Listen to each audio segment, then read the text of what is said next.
Trev watched his dad abuse his mother, and his mother would do the same in turn to him. This trauma made him feel powerless and emasculated. Trev was pushed around in school and at work, and everywhere. He tried his best to become invisible. Trev's wife and little boy also thought he was a waste of space. He barely scraped by, working as a clerk in a lawyer's firm. One day his toaster broke, and his wife ordered him to go to the nearest electric shop and get a new one with the savings he was raising to get new shoes. He walked into a Currys and PC World in the rain with his holey shoes, hoping that they do toasters. He now had enough to get a toaster and maybe a decent pair of shoes, but not the pair that Trev wanted. Trev asked for a £40 toaster, and the salesman was trying to convince him to get the £120 toaster. Trev left with the £120 toaster and a £30 tablet that he never wanted. Trev hid the tablet from his wife, scared to let her know that he was a pushover once again. Trev started to spend hours on the tablet after his wife went to sleep or went out with her girlfriends with an anonymous account with the username BlueThunderman32.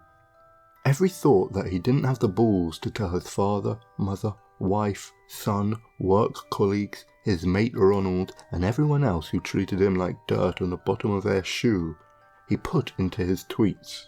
Trev's virtual presence grew by his controversial tweets, and this started to come through in his real life.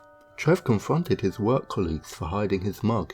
He's now sleeping in his own bed rather than a sofa, and his son no longer controls his television hours. One day at work, a colleague sent Trev a prank email, one of those that end with Rick Ashley's never gonna give you up.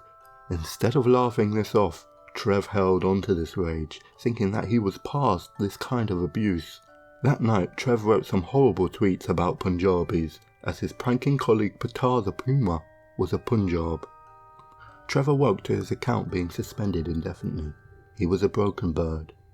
Every day for a week, Trev would check his tablet to see if his account was reinstated. During this period, he would fall back into a state of self-loathing. The Tuesday of the next week, Trev hit breaking point and left his house for work with a kitchen knife under his wing. Trev charged into the boss's office and split his throat. He then proceeded to leave the building, stabbing the colleagues that mistreated him down the hallway.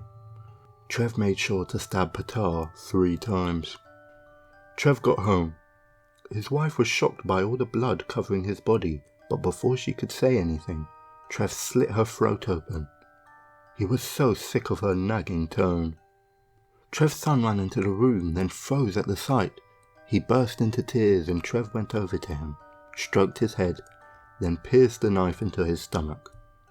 Trev grabbed his tablet at the side counter with his bloody hands and looked whether to see his account was still suspended.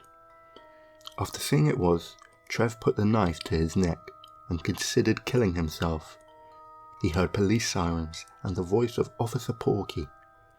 Trev slit his own throat before they broke down the door to see the 3 in a pool of their own blood.